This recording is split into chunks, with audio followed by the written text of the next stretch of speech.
Salutare! Sunt la Pașcani, astăzi este joi și vreau să merg cu părinții într-o excursie în Maramureș, o zonă apropiată relativ de noi.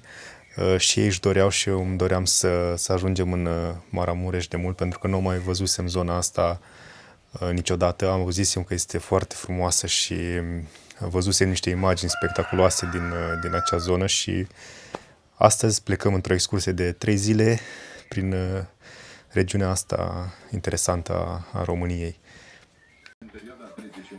Mamaie, rămâi singură 3 zile. Da, de 3, nu 2? Păi sâmbătă seara, după amiază ne întoarcem. Deci azi, mâine și poi mâine.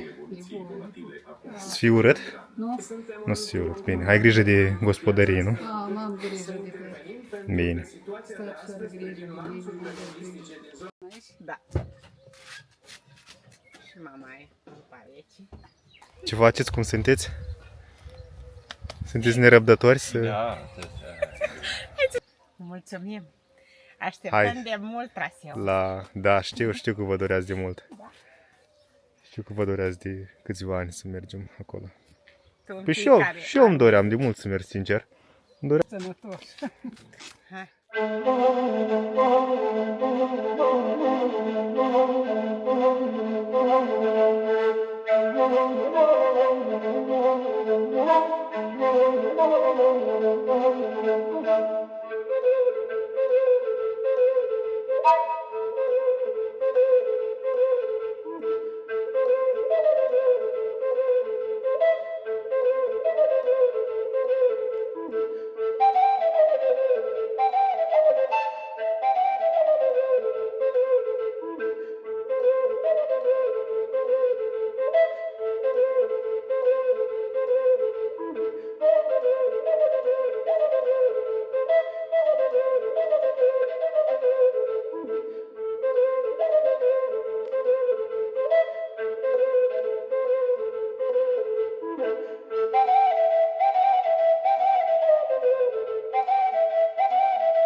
În drumul nostru spre Maramureș am trecut prin satul Muzeu Ciocănești.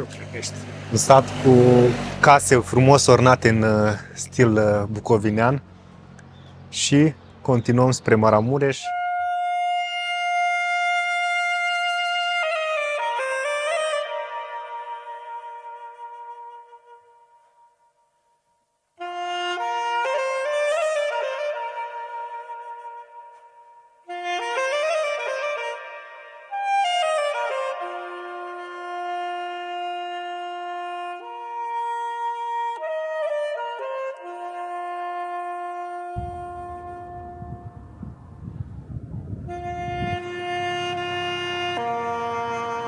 Am ajuns și pe pasul Prislop, practic poarta de intrare în regiunea aceasta a Maramureșului, delimitarea dintre Bucovina și Maramureș. Cota 1300-1400, undeva pe acolo. În spate este și o mănăstire construită.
Deci vrem să mergem la Cascada Cailor și era un traseu pe jos de vreo 2 ore, 2 ore jumate, 3 poate, dus întors de la pasul Prislop până la cascadă. Dar părinții mei nu au vrut să mergem pe jos, așa că au mers cu telescaunul de aici, din stațiunea Borșa. Este un telescaun care merge cam până la 1 kilometru distanță de Cascada Cailor. Pe versantul acela se vede și pârtea de schi, pârtea olimpică de schi. Stațiunea Borșa este renumită pentru practicarea sportului acesta de iarnă, schiatul. Are o îndelungă istorie în această activitate.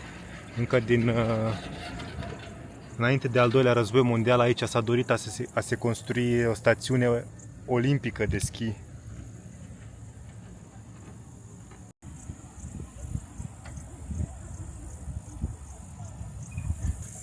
Prețul biletului a fost de 50 de lei dus întors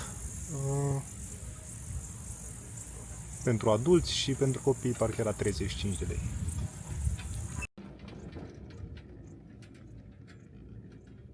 Cum a fost? A fost frică? Nu mai zice. De ce? Azi că la coborâre e mai ușor. Aventura E mai frumos, e mai frumos, se vede peisajele, e mai frumos la coborâre. Da, hai că n-a fost înălțime foarte mare, a fost maxim 10 metri din înălțime. Da, a zis că nu suntem Cât? legați, nu suntem... Câți kilometri? Are 1 kilometru telescaunul ăsta? Cred că 2 jumate. De jumate? Uite, cât? 25 Da. de stâlpi din 500 de metri. Da. Hai să mergem spre cascadă. Hai să mergem.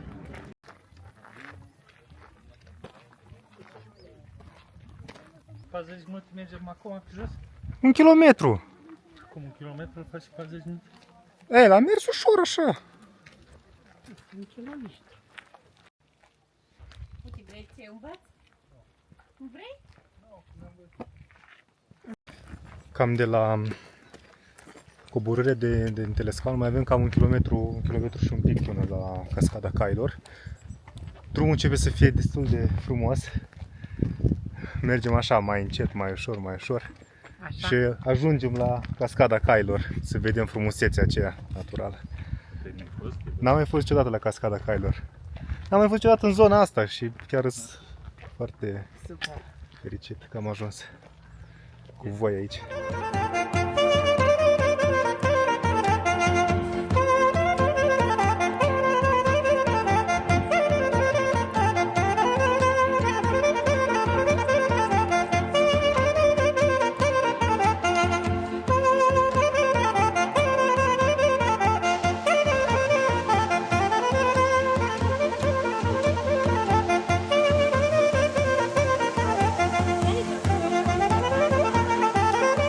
Cascada Cailor este cea mai înaltă cascadă din România.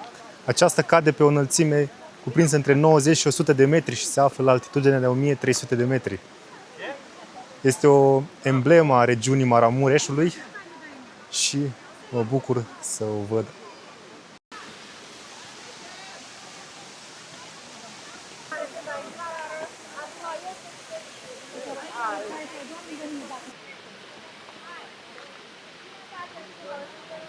Ia zi, mama, cum ți se pare Cascada Cailor? Foarte. Poți să zici povestea cu caii? De ce se numește așa? Se numește așa pentru că aici legenda spune că caii sălbatici veneau și pășunau și beau apă de aici din cascadă. Bine, mai sunt legende care spuneau că caii erau încolțiți de urși și atacați de urși și acolo sus, în vârful cascadei, caii pe aici aveau loc să fugă pe aici pe jos. Dar erau prinși acolo sus, erau cu spatele la râpă, la cascadă și nu prea mai aveau pe unde scăpa și urșii încolțeau și mâncau. Bine, asta e doar o legendă. Nu știu dacă urșii mănâncă cai.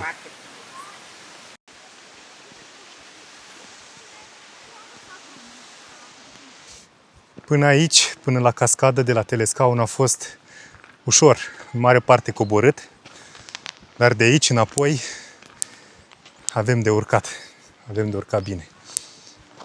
Dar e un drum forestier, nu prezintă pericole pentru lezne Așa că ușor, ușor urcăm înapoi la telescaune, de unde să coborâm spre stațiune. Asta a fost cascada cailor. Ai luat-o repede, mai repede ca copiii ăștia. Ți-am zis că e mai ușor la urcare, nu? Nu mai presiunea aia pe gleznic să-ți alunece. Dacă nu mă înșel, vârful ăla din munții Rodnei este vârful Pietrosul Rodnei. Cel mai înalt vârf din munți.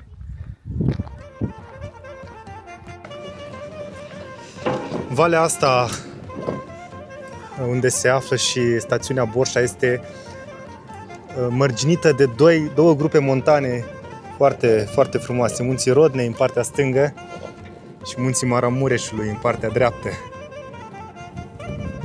o zonă superbă.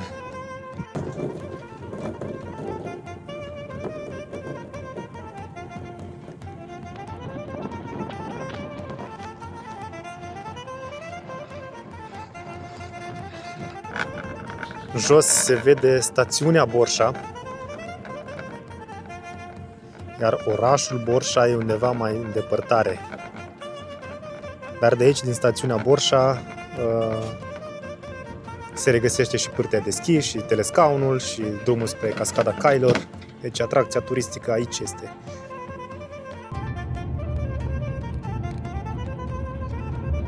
Mănăstirea Pietroasa din Borșa este prima noastră întâlnire cu o biserică din lemn din Maramureș. Bisericile din lemn sunt renumite aici în Maramureș pentru frumusețea lor. Sunt o emblemă a acestei regiuni, dar ce m-a uimit cel mai mult la această biserică din Borșa este faptul că se află la baza muntelui Rodnei, mă scuzați. Acolo este vârful Pietrosul Rodnei, se vede căldarea glaciară, iar aici, la baza lui, este această frumoasă biserică din lemn. Prima biserică din lemn din Maramureș pe care o vizităm în acest periplu.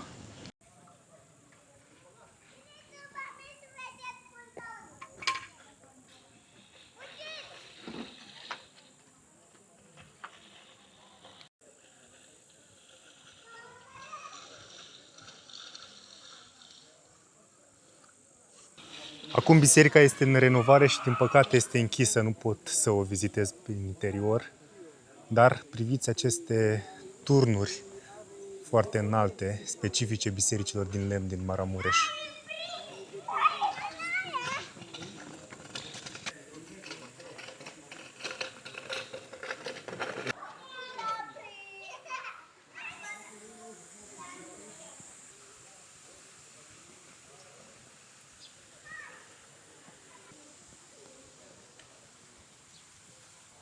Bună dimineața din ziua 2 din excursia aceasta cu mama și tata.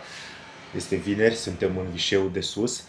Ne-am cazat aici pentru 2 nopți și astăzi vrem să mergem spre Sighetul Marmației, să facem așa un circuit în care să vizităm biserici din lemn, memorialul dedicat victimilor comunismului din Sighetul Marmației.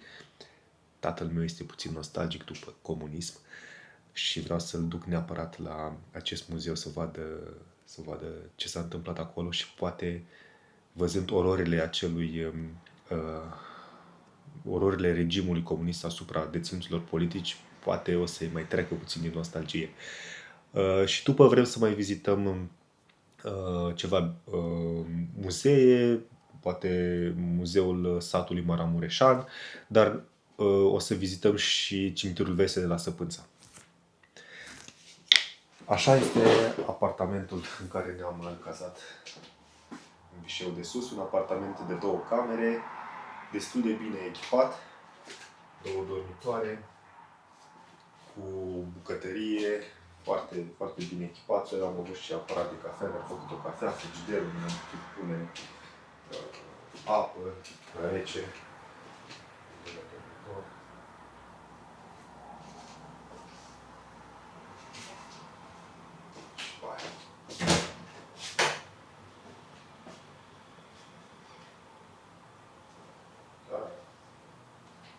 Modern. Tot ce trebuie. Am dormit bine, e puțină gălăgie de la stradă, dar foarte gălăgie în comparație cu București. Trec câteva mașini. Așa și balcon. Hei, bună dimineața! Bună dimineața! Sunteți pregătiți de o nouă zi? Cercăm. Foarte bine. Admiram.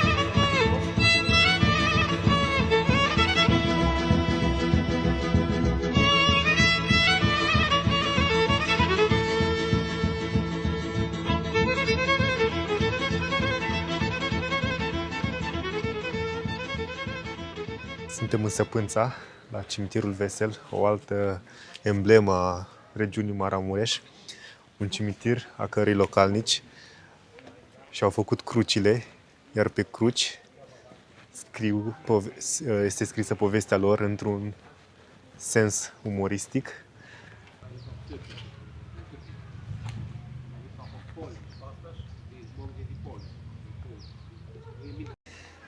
O tradiție locală a acestui sat maramureșean a devenit un obiectiv turistic foarte vizitat de către oameni și nu numai români, ci și străini. Și mă întreb, oare ce înțeleg străinii din aceste anecdote scrise pe crucile localnicilor morți și îngropați aici?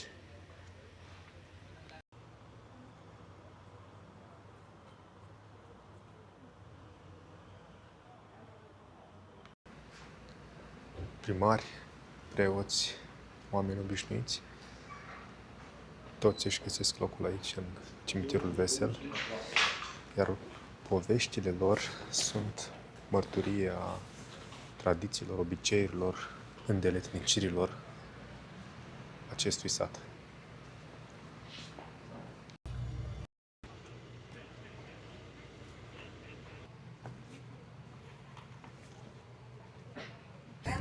E primul. Care e, cred că, cea mai amuzantă și recunoscută? Aia cu soacra? Ți-l arăt când ești, stai să mă duc până la mare. Cu cât citesc mai mult din poveștile oamenilor, îmi dau seama că nu e chiar nimic vesel în scrierile de pe crucile acestora, ci mai degrabă o expunere pe scurt a vieții lor, cu ce s-au ocupat, familiile lor și așa mai departe. În schimb, cred că acest vesel din denumirea cimitirului vine de la culorile vii pe care le au crucile. Povestea tristă a unui cioban care a fost ucis de niște criminali și își pune aici oful. Bineînțeles că textele astea nu erau compuse de oamenii, mai ales oamenii care nu știau că o să moară în curând, ci de familiile lor. Dar cred că oamenii pe patul de moarte, unii dintre ei, se gândesc și la textul pe care să-l lase aici pe crucile acestora. În interior, biserica? Da, și prin interior și exterior. Și exteriorul e foarte frumos ornamentat. Deci,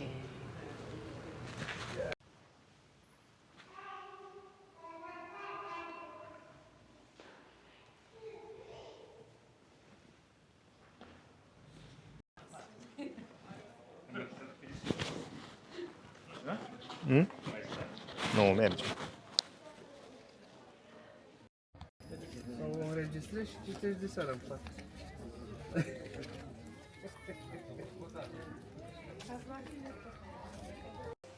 Ce este foarte interesant la cimitirul ăsta, cum vă spuneam, este că poți descoperi o bucată din satul maramureșean tradițional. poți descoperi poveștile oamenilor, poți descoperi îndeletnicirile oamenilor, poți descoperi cu ce se ocupau oamenii, poți vedea cum era viața aici și cum este viața aici în Maramureș. Biserica din lemn din Săpânța se spune că ar fi cea mai înaltă biserică din lemn.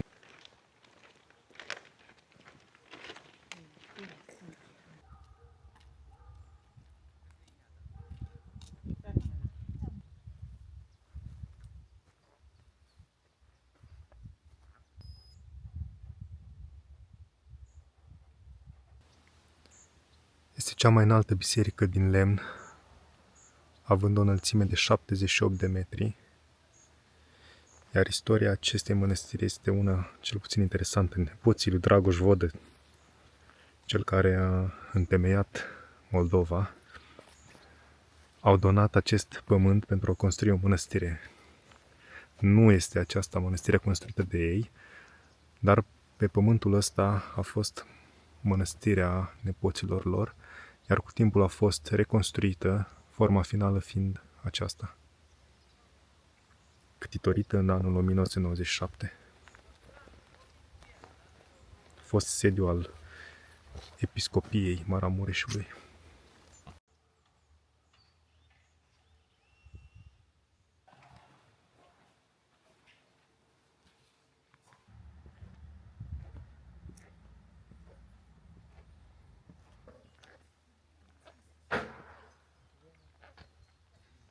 Cu 84.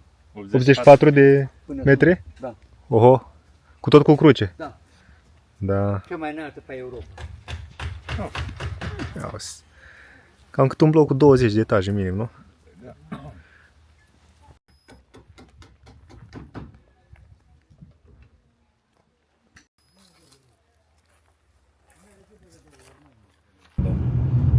Iar din România e a patra biserică, indiferent de materialul de construcție, ca înălțime, după Catedrala Mântuirii, cred că Catedrala din Cluj și mai era una. Suntem în Sighetul Marmației. Mergem să vizităm Muzeul Memorial al Victimilor Comunismului. Iar aici a fost închisoarea din Sighet, unde au fost închiși mari demnitari ai României din perioada interbelică, precum Iuliu Maniu și alții. Așa că hai să descoperim povestea tristă a acestora din închisoarea din Sighet.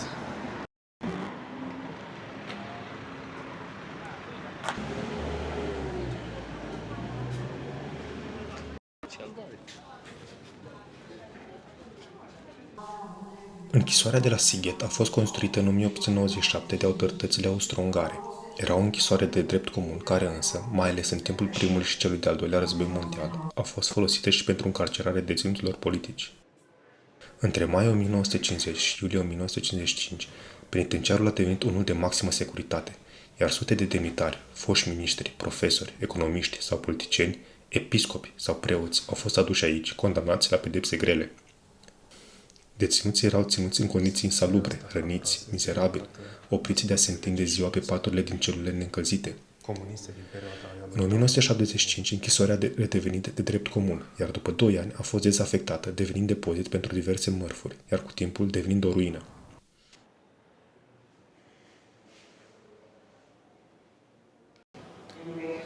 Încăpere dedicată lui Gheorghe Brătianu, fiul lui Ion Nice Brătianu, profesor universitar la Iași, întemnițat în 1950 aici la Sighet și a murit după 3 ani de zile în celula sa aici la Sighet. În 1993, la inițiativa Anei Blandiana și a lui Romulus Rusan, închisoarea a devenit muzeu, primul memorial dedicat victimelor comunismului din lume. În muzeu, celulele foste închisori adăpostesc săli de expoziții dedicate memoriei victimilor. Pe holurile acestuia găsim colaje cu fotografii ale tuturor victimilor comunismului din România, indiferent de închisoarea unde aceștia au sfârșit. Expozițiile din fostele celule tratează diferite aspecte ale comunismului, începând cu războiul rece, pătrunderea comunismului în Europa de Est, sovietizarea României, grupurile de rezistență din munți, colectivizări, deportările în Bărăgan, dar și modul teribil cum erau tratați deținuții.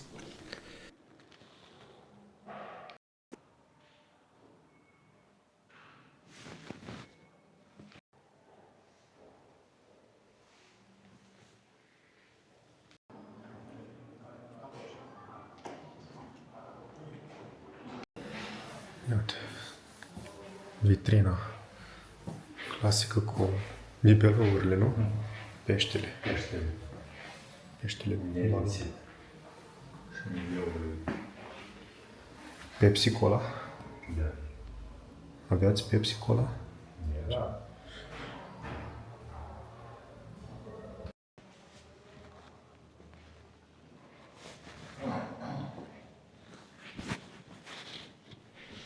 Cele mai mari expoziții din muzeu relatează viețile a doi mari oameni politici care au murit aici, Gheorghe Brătianu și Iuliu Maniu, ale căror celule au rămas până astăzi intacte și pot fi vizitate.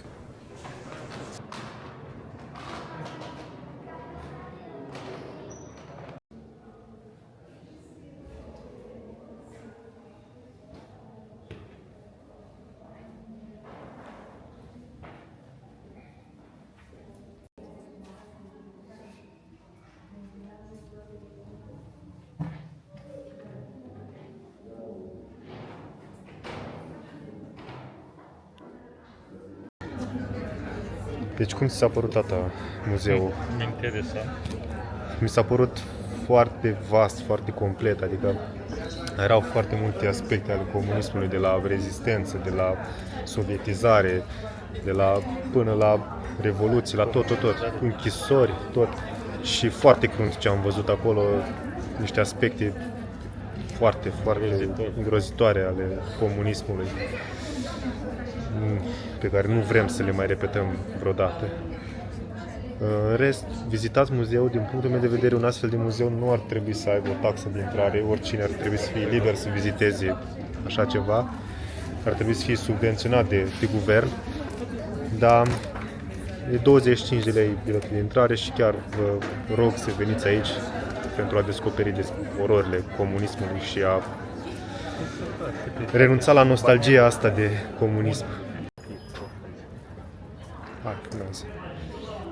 Ce faci, mama, acum? Te-ai plimbat puțin prin Bine, Sighet, da, prin Sighet, pe Esplanada. Mama nu a vizitat muzeul, a zis că nu-i place să viziteze muzee de istorie și s-a plimbat puțin prin centrul orașului. Și acum ne prezintă orașul. A zis că nu prea să găsim restaurante pe aici, că nu prea avem unde să mâncăm. Noi mergem puțin la pas să căutăm un restaurant. Foarte frumos.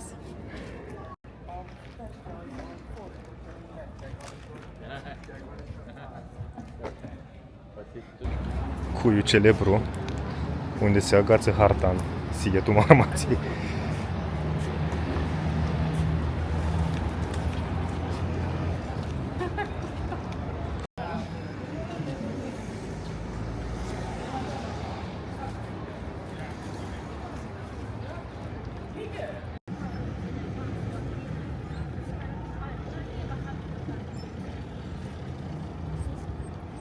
Un filmuleț pe tele de Pașcani. Da? Da, într-o magazină. Așteptarea terminată, a fost o așteptare lungă. În sfârșit avem de mâncare. Hai să avem poftă. Să avem poftă.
zicea că și în zona noastră, în zona de nord a Moldovei, casele arătau semănător cu casele din Maramureș și spuneam că diferența este că aici se încearcă păstrarea și promovarea lor, spre deosebire de zona noastră din Iași, Suceava, de sud, unde tradițiile acestea s-au cam pierdut și nu e nimeni care să le promoveze.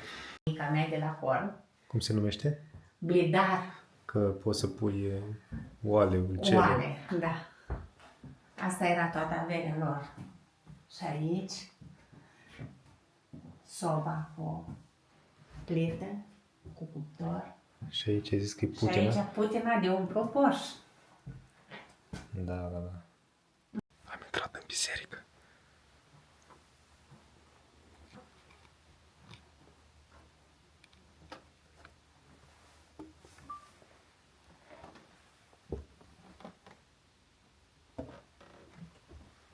Icoana de la Nicula, uite. Maica,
Hai, mai avem puțin și ajungem și la mănăstirea Bârsana.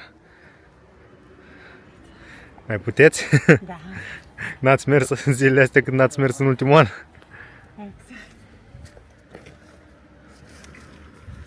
Mănăstirea Bârsana este cu adevărat spectaculoasă. Nu doar biserica de lemn, ci și tot ansamblul monahal, alcătuit din mai multe clădiri, tot așa din lemn, și un muzeu.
Încercăm să intrăm și înăuntru, să vedem. Da.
Cu adevărat impresionată mănăstirea Bârsana, datorită grădinii, datorită clădirilor din ansamblu monahal. Cum vi s-a părut? Frumos. Foarte frumos. Chiar ne-a impresionat. Prin curățenie, prin ordine, prin florile acestea deosebite. Dar plasamentul mănăstirii este extraordinar aici pe o colină, în mijlocul munților Maramureșului.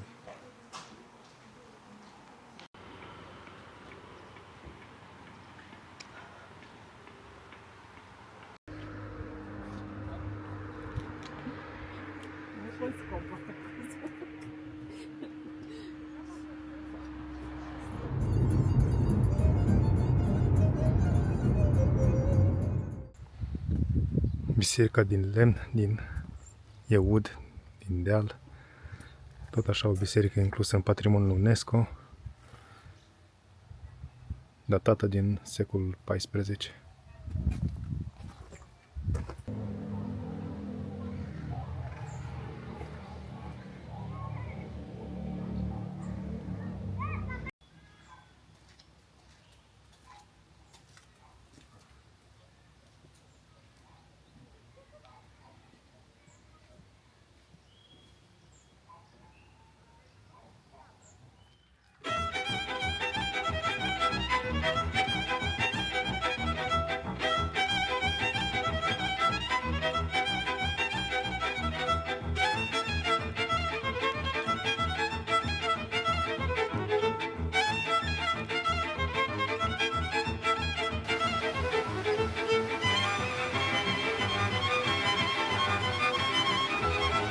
Înapoi la cazare, a doua zi în Maramureș, am vizitat mai multe biserici din lemn, am vizitat cimitirul Vesel de la Săpânța, dar și muzeul memorial al victimilor comunismului. Acum am luat-o puțin la pas prin Vișeu și sunt surprins pentru poteca asta, drumul ăsta asfaltat, e și pista de biciclete pe lângă râul Vișeu. Este foarte, foarte plăcut să mergi pe aici. Per total, cam asta este excursia. Mâine dimineață o să ne îndreptăm spre casă. Și Maramureșul ne-a surprins plăcut. O zonă foarte frumoasă din România, în care tradițiile încă se păstrează și obiceiurile și arhitectura tradițională încă se dă mai departe.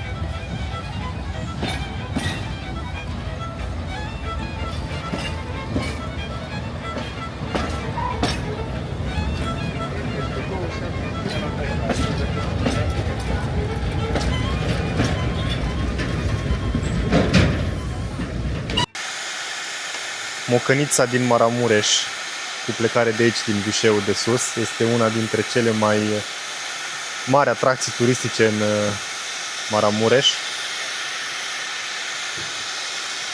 Un traseu care durează în jur de 5-6 ore, pe o distanță de 21 de km dus, 21 de km întors, o pauză la capătul celălalt de o oră jumătate.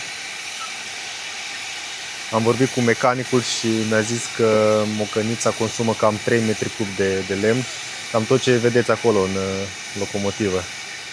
Locomotivă pe aburi, fabricată în Reșița. Din câte am înțeles, locomotivele pe aburi sunt folosite doar în scop turistic, pentru mocănița turistică, iar pentru exploatările forestiere sunt folosite locomotive diesel.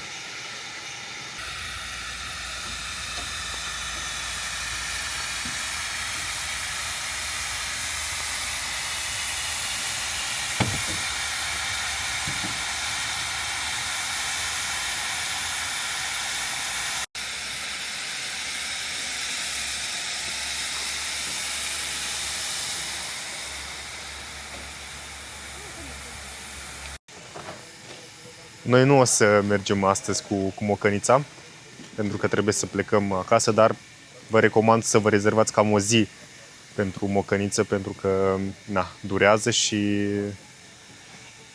cam toată ziua va fi ocupată de drumul cu mocănița. Sunt sigur că este foarte frumos, merge prin munții Maramureșului și chiar vă recomand, dacă aveți timp, să luați mocănița. Ia, tata, ce spui? Ce părere ai despre mocăniță? Ești pe domeniul tău. Calitate de ceferist. Nu mai comentez. Zic câteva de mocăniță. Ai mers vreodată cu locomotivă cu abur? Nu. N-ai prins generația. Tataia Vasile, nu? El a început. Știu când povestea cum mergea pe locomotiva cu abur. Și nu te-a dus niciodată pe tine cu locomotiva cu abur? Nu. Eu când eram mărișor deja intrase diesel. Am înțeles. Da, am prins. Eram copil mic, îmi făcea manevră în stație. La Pașcani, nu? Pașcani. La uzină. M-a urcat pasarela și a sus. Și cum era locomotiva cu abur la Pașcani? Ca asta de aici? Da, e mai mic. Că era mai mică. E mai mic. Pentru manevră, nu? Asta e o înzățenie ce nu știu, e mai mic. E bine că le-au păstrat în scop de turism. Și uite, câteva mai merg și trenuri prin pădure. Mama e fascinată de loc. Foarte frumos. Ți-a plăcut mult cum au pus muzica asta Da. prin zonă. Deci Da, au pus corect. muzica în niște boxe care sunt așa camuflate în niște pietre. Și se aude muzică maramureșană. Foarte fain. Atracții. Da. Super. Vagoanele s-au umplut. Asta nu e umplut. Adică Nu, e dar rezervat. Da. Mai au 5 minute. Da. Sunt foarte mulți, am văzut foarte mulți turiști străini care sunt fascinați de loc. De locomotiv. De locomotive, de loc, de Foarte. tren. Dar uite ce îngrămădiți stau oamenii acolo. Da, mă. Stau puțin cam îngrămădiți. Da. Loc pe loc. Sunt sigur că o să fie fascinați de munți și de priveli și de păduri. Mocănița trece pe valea unui râu Vaser. Așa. Și înainte pe râul ăsta, prin plutărit, se trimiteau copaci, buștenii la vale. Și după aia a fost pusă mocănița și deja tot a devenit mai ușor. Pentru că lemnele erau transportate cu trenul. Nu mai erau transportate pe râu.